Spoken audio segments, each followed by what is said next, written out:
Hey everyone, welcome to the Week 7 recap of the Danker Family Fantasy Football League. I'm your host, Paul Jensen, and let's go ahead and dive right in to what just happened over this past weekend. Sorry I am a day late. I do realize that it is Wednesday and not Tuesday, but last night I was actually out with some softball friends watching the Arizona Diamondbacks clinch the World Series, so that was pretty crazy. I'm not gonna lie. But anyway, just a quick look at the standings after week 7. In the East, we have Ben and Adrian tied for first at 5-2. Nels at 4-3, all alone in second. In third, Carey at 3-4, and then in last place, Carroll at 2-5. And then if you look in the West, you got Uncle Tom continuing his dominance up at 6-1, leading everyone. In second, 2 games behind him is Joan at 4-3.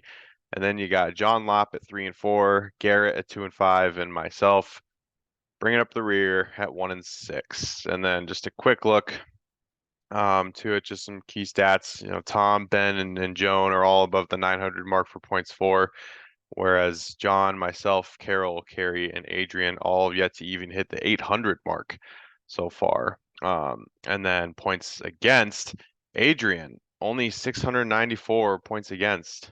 So no one's scoring against Adrian. Everyone's bad weeks are coming up against Adrian. So yeah, make that what you will. Make of that what you will. And then Garrett seems to have the worst luck in terms of people scoring against him. So, and then just another quick look at some streaks. Obviously, Ben and Adrian are the two hottest teams in the league right now on 4-game win streaks. Nels has won 2 in a row, so it's good for him. Carrie snapped her long losing streak. She finally won. And then losing 2 in a row is Carol, and then both Garrett and I are on 4-game losing streaks. Not looking good for either of us. Moving on to the scoreboard, though. Um, Taking a look at some of the week stats. Most points from last weekend goes to Nels, my dad. That's the second straight week where he's gotten the most points. This time he got 144.08 points. The fewest points goes to John Lopp, 87.66 points. Yeah, he had some very a lot of bad luck with his matchup. Best win is going to go to Adrian. He had the highest margin of victory at 38.7. And then the toughest loss has to go to Garrett, only losing by 4.3 points to Carey.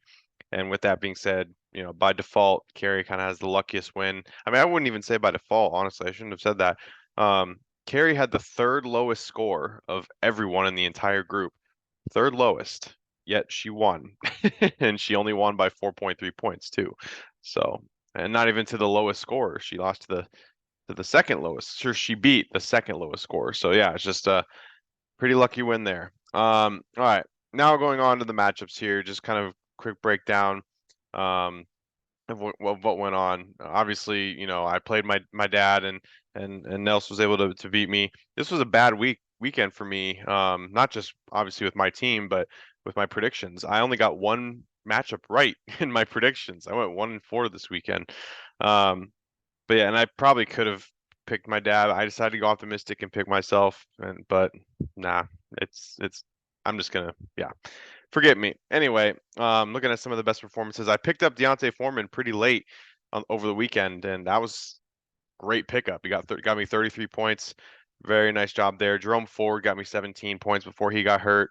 Puka Nakua got me 23 and a half. So those are easily my 3 best performers for Nels. I mean, obviously Lamar and Lamar Jackson and Travis Kelce both went for 30 plus, which is always nice to have. And then Michael Pittman also giving him 16 points. He's been very solid. So very reliable receiver for Nels. Key to victory for Dad. Obviously, for me, it's just the 2 monster performances. Lamar Jackson and Travis Kelce. Without those two, it's possible he loses, or it's possible it's a closer matchup. So, very big performances from those two. Everyone else on the team did pretty okay. Did pretty all right. Got a decent performance from Juwan Jennings and Chris Olave and Javonte Williams. Guys you didn't really expect to do much this weekend, but hey, we got the job done. And then for me, there's really nothing I could have done. It all hinged on who Nels played.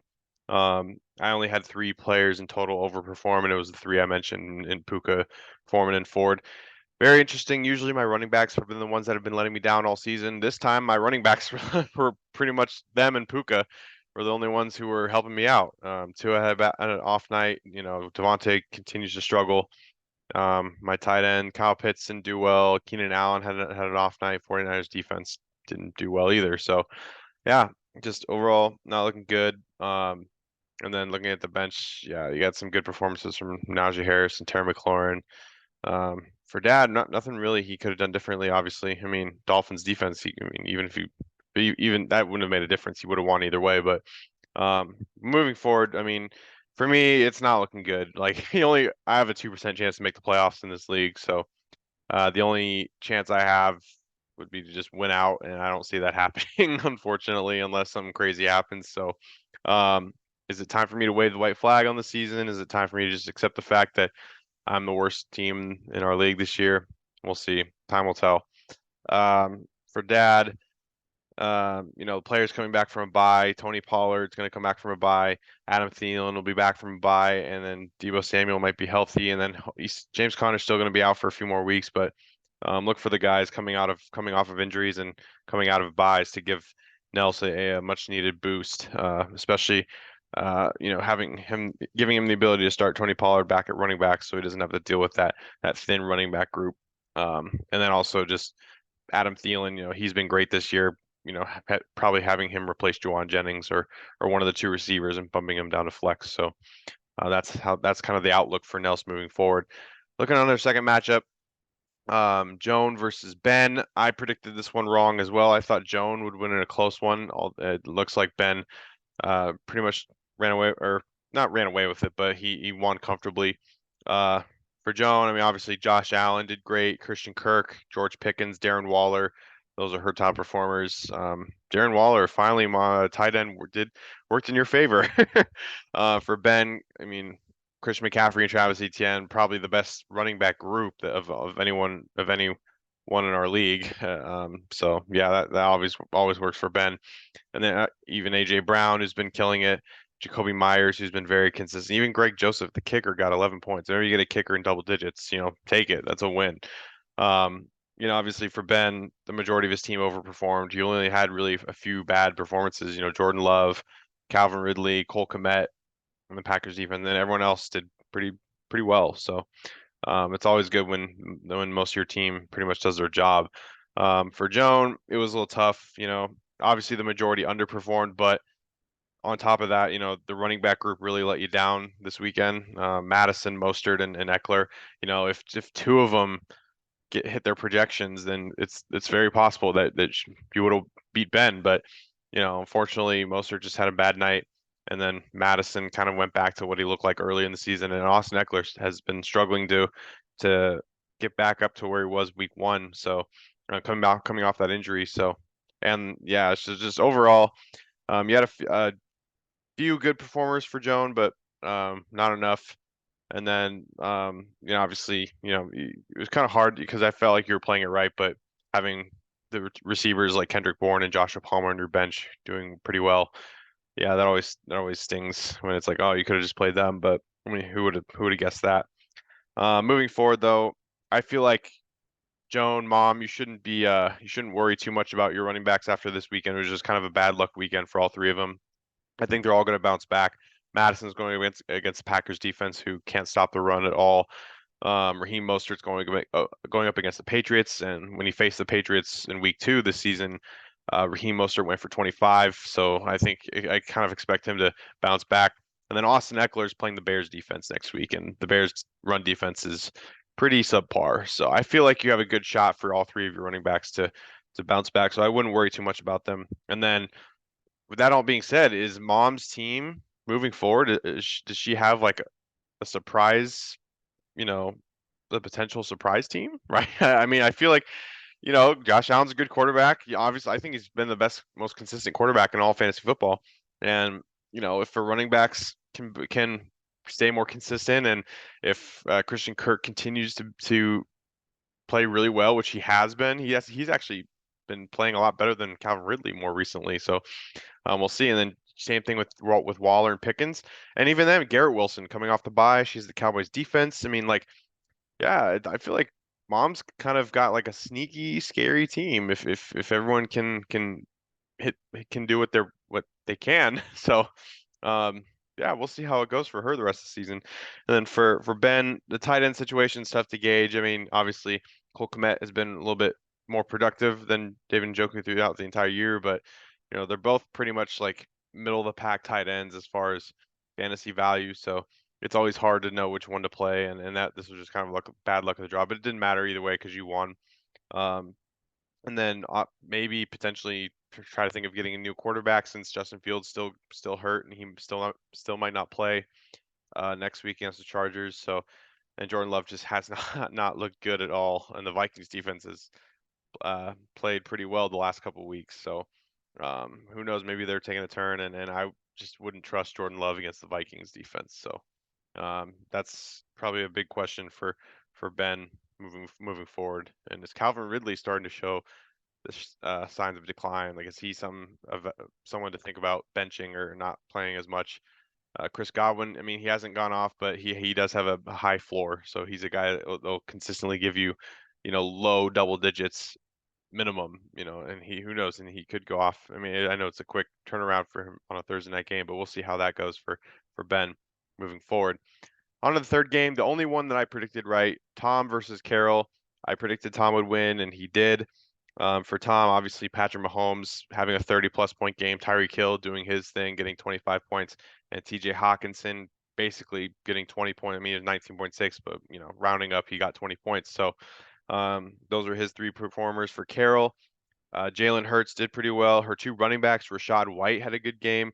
Isaiah Pacheco, another good game. He's starting to finally come around to what I thought he'd be to begin the season.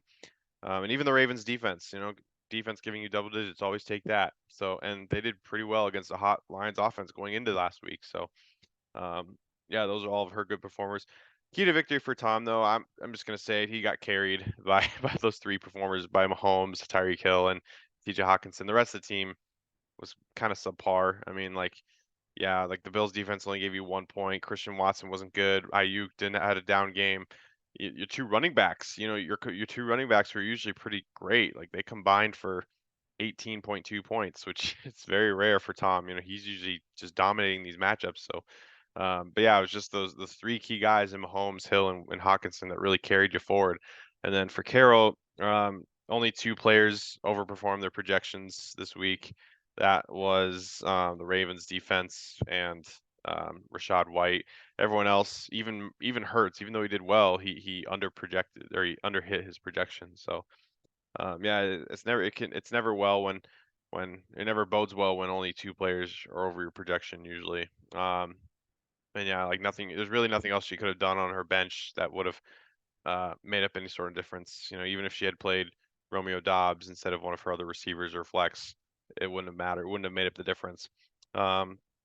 Moving forward though for Tom, I think if you're having a little bit of issue deciding who your flex is because Devontae Smith has been struggling and if Dave Montgomery remains to be hurt, Michael Thomas has actually been pretty consistent. Like he's kind of like Chris Godwin a little bit for Tampa. He's been consistent. His floor has been very consistent, getting you 10, 11, kind of like the 10, 11, 12 range. He got 13 last week. So I'd say he's a little bit more trustworthy than someone like Christian Watson at flex. So he's a guy to think about potentially moving forward.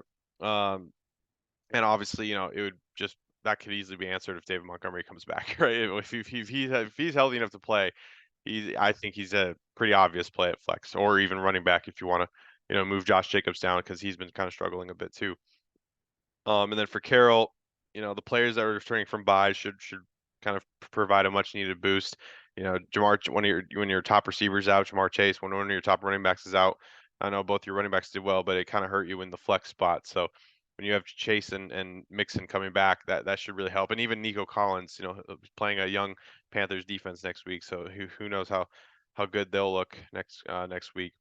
But yeah, I wouldn't. I mean, obviously you're kind of struggling too, but these players coming off of buys should kind of give you like a little bit of a boost going into next week.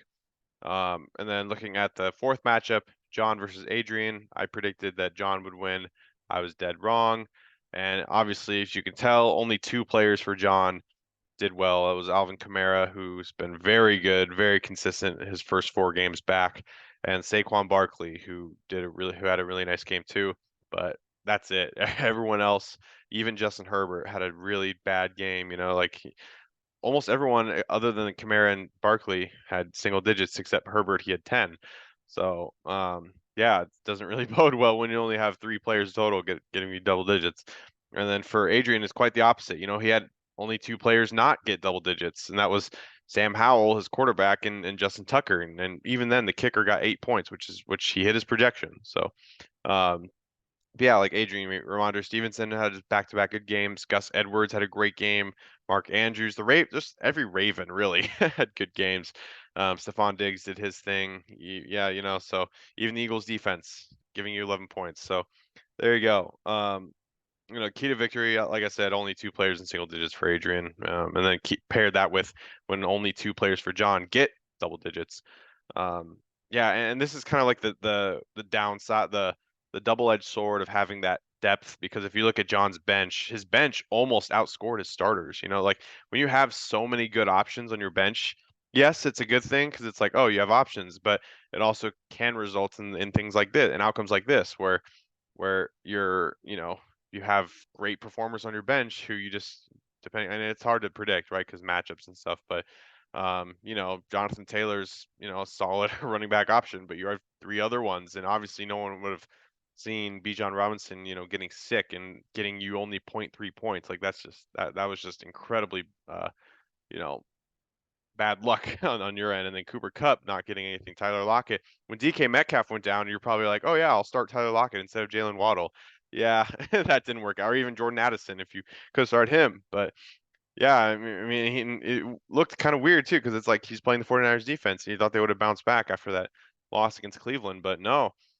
He had an amazing game. So yeah, it's just those decisions, man. Whenever you have that much depth, it could be a blessing and a curse at the same time. So yeah, and then obviously the tight end situation too. Still hasn't been able to figure out who his tight end's going to be. It's one week it's been Kincaid, then it's been uh, that guy from Washington. I can't think of Logan Thomas, then Jonnu Smith. It's like, man, I feel for John. That's the one position he really needs to like try to figure out who he's going to get. And then for Adrian moving forward, the quarterback situation obviously is your biggest area of concern at this point. Sam Howell has been okay, but obviously he had a really bad week this week. And then Deshaun Watson's been hurt slash poor lately. So yeah, that's probably the one thing that. And also like if your running backs, I'd say if your running backs were more consistent, then I think you'd have a really scary team along with fixing your quarterback situation. But because of that, like DeAndre Swift usually has been your most consistent running back, and even he had a down week last weekend. But yeah, like Gus Edwards hasn't really done much except for this weekend, and then Ramondre Stevenson's been a roller coaster. He's had a few good weeks and he's had a lot of down weeks, and he just recently had a few more good weeks. So is he going to continue that pace, or is he going to fall back down to earth again? So we'll see how that goes. I mean, and he is getting CeeDee Lamb back and Hopkins back from buys as well. So see how that works out for Adrian. And then moving on to the final matchup from the weekend, Garrett versus Carey. Um, yeah, I thought Garrett would win this one. Of course, silly me. I should have known that Garrett would have played Rashawn Johnson again for the second straight week, even though he was out. And we knew he was out. He was designated out on Saturday, I think, officially, but he was very doubtful going into the week. So I'm just assuming that Garrett just isn't paying attention to his fantasy lineup at this point. Yeah, I mean, because all he could have done, I mean, he was out, so all you had to do was play Jerick McKinnon, and that 4.6 points, he lost by 4.3. So that would have been enough to beat Carey, but nope, he played someone who was out. So yeah, I mean, what can I say? But looking at his best performers though, Mike Evans, 20-point game, George Kittle, 13, Cortland Sutton had basically a 20-point game. Falcons defense did pretty well against Tampa too. And then for Carey, Amon-Ra St. Brown did well. Trevor Lawrence did well. James Cook did well. And even DJ Moore a little bit, but he underprojected. Key to victory for Garrett. The key to victory for Carey, I should say, not Garrett. All her players did just enough to kind of edge out the victory. Having the big performance from Amon-Ra St. Brown and Trevor Lawrence and James Cook. surprised she didn't go with Jahmyr Gibbs, considering that Montgomery was out. I know they were on the road facing a good Ravens defense, but yeah, even then, like, yeah, I kind of would have played him other than Cam Akers. But again, it's hard to kind of figure all that out. But that's just me, and it's obviously hindsight's 2020 either way. But whatever, I still probably would have done that. And for Garrett, obviously, the quarter, even though he started Rashawn, like Jared Goff and Aaron Jones, they let him down. So Jared Goff's been playing out of his mind up until this weekend, and then this weekend he just craps the bed and doesn't do well. So, if he just has like an average game, Garrett pulls out the win. If Aaron Jones could have hit his projection, then he could have had a good game against the Broncos defense that usually is bad against the run, but yeah, Packers offense is not looking good at all. So yeah, and then moving forward for Garrett, I would just say, hey, stop starting injured players. Right, it's 2 weeks in a row that you started an injured running back. Try to start Jerick McKinnon or even Dameon Pierce next week because he'll be coming off a bye. So definitely start him instead. And also Metcalf returning from bye or not bye, but from injury if he plays, should be helpful. And then Dallas Goedert, man, like that's tough to. I mean, I know George Kittle's been playing well also, but you got kind of a little bit of a tight end conundrum. And even if you wanted to, you could just move. You could put Cortland Sutton up at receiver one, bench Jerry Judy, and have two tight ends going because you can play tight ends at flex. So yeah, and then for Carrie moving forward, she has kind of an interesting quarterback dilemma. Um, yeah, Kirk Cousins, he's been playing really well. He has. Let's just face it, and he is playing Green Bay next week. Who, they have a lot of uh, guys in the defense who are out injured. Eric Stokes is injured, Jair Alexander's injured. Um, even Darnell Savage is injured. Yeah, so that secondary is going to be pretty weak for Green Bay. So I think Carey should be starting. In my opinion, I think Carey could be starting Kirk Cousins moving forward, even though Trevor Lawrence had a decent week too. But obviously, Kirk did better against 49ers defense that usually is pretty well against the pass. So yeah, and then also if David Montgomery is not playing for Detroit, then start Gibbs. Yeah, start Gibbs. Lions running backs this season have been very productive whenever they're the number one RBs. So yeah, that's all I'm gonna say. And they are playing Detroit's defense next week too. So I mean they are Detroit. They are playing the Raiders defense next week. That's what I meant to say. But yeah. And then with all that being said, my overall record for predictions is 20 and 15. So just 5 games above 500 in terms of predicting. It's fantasy football. It's all up in the air, right? It could go one way, it could go the other way. And then looking at final standing projections from draft day all the way to now, Tom still at number one, hanging strong. Ben at number two. We have Adrian jumping up to number three. Dad is down 2 spots from draft day. He's at 4. We have Mom Steady Eddie at 5. We have John Lopp at 6. Down to 7 is Carol. And then at 8, we have Carrie. At 9, we have Garrett. And 10th, last place, myself. Very sad.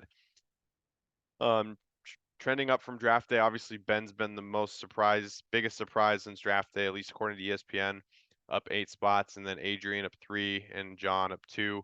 And then for trending down, the worst since draft day, Garrett, who was projected to finish third with his lineup, and he's now projected to finish ninth currently. So yeah, that's that. And then before we sign off for the end of this video, I did it is the halfway mark of the regular season for fantasy. It's the regular season for fantasy is only 14 weeks. So we just passed week 7, and yeah, we're at the point now where it's we're starting to think about playoffs right now, and so far, if you go back to the standings, it's the top 2 teams from each division, if I'm not mistaken. So right now it would be Tom being the 1 seed, Joan being the 2 seed in the West, and then from the East you have Ben and Adrian. So we have Dad kind of like fighting, trying to fight with Adrian here to get that spot, or Ben, either one. And then John Lopp, even Carey too. Carey's only 2 games back. Me and Carol and Garrett are kind of down in the dumps right now, so our chances are very slim. But John and Carey have some work to do. Where his dad he just needs a little bit of luck and needs to stay the course, and hope that one of these top teams goes down. But But because it's the halfway mark, I decided to do a little bit of a, half season uh, all fantasy teams. So I looked up some the most productive players based on average, not based on total. And the reason I'm doing average is because if you do total, then that can totally be skewed by one a massive performance. And then the rest, like if say if like for example, if a receiver had 50 points in one week and then the rest of the weeks they only had whatever 10 or a little less than 10 or a little over 10, but because of that one week it pushed their total way high. I'm picking the average, who's averaging the most points week to week and a minimum of 4 weeks played, halfway through, because that would be the majority of 7. So looking at that, the all first team fantasy right now, it would be Josh Allen at quarterback, Devon Achane at running back 1, Christian McCaffrey at running back 2. Wide receiver 1 would be Tyreek Hill. Wide receiver 2 would be Stephon Diggs. Tight end would be Travis Kelce. Flex would be Keenan Allen. Defense would be the Cowboys defense. And kicker would actually be Dustin Hopkins of the Cleveland Browns. And fun fact, no one in our league has Dustin Hopkins. So he's currently a free agent. So according to the averages of the season, the best fantasy kicker isn't even on anyone's team. So very interesting. And if you look at and then all second team, we had Jalen Hurts, Alvin Kamara, Raheem Mostert, Justin Jefferson, AJ Brown, Mark Andrews, Adam Thielen, Baltimore's defense, and Jake Elliott as the kicker. And then the third team, because usually that's how it goes. You have it all, first team, second team, third team. Third team to round it out, quarterback Patrick Mahomes. The running backs, you have Travis Etienne and Kyron Williams. Receiver Puka Nacua and Jamar Chase. At tight end, TJ Hawkinson. At flex, you have Amon-Ra St. Brown. Defense is the Cleveland Browns defense, who's also a free agent. No one has them right now, which defense, it makes more sense because, people do defenses week to week and all that. And that kicker for a third team, Brandon Aubrey, so of the Dallas Cowboys. So counted out who's on whose team and did some math here, and obviously to no shock, Uncle Tom has the most all fantasy team members. So he has 5. He has 1 first team and 4 third team members. And then people with 3, we have Joan, Ben, and Carol. You all have 3 players. Joan has 2 all first teams in Josh Allen and the Cowboys defense, and 1 second team. Ben has 1 of each, first, second, and third. Carol has 2 second teams and 1 third team. And then John, Adrian, Nels, myself, and Garrett all have 2 all fantasy team players, and Carrie has 1. So I just thought that was kind of interesting. Uh, again, this is halfway through the season, so it could look a lot different by the time the season ends. Who knows? So yeah, just wanted to kind of give you that update. So thank you guys for watching. I really appreciate it. I will come out with the week 8 predictions tomorrow, hopefully. And yeah, so thank you guys for listening. This has been the DFFFP signing off. Paul Jensen. Have a good night, everyone.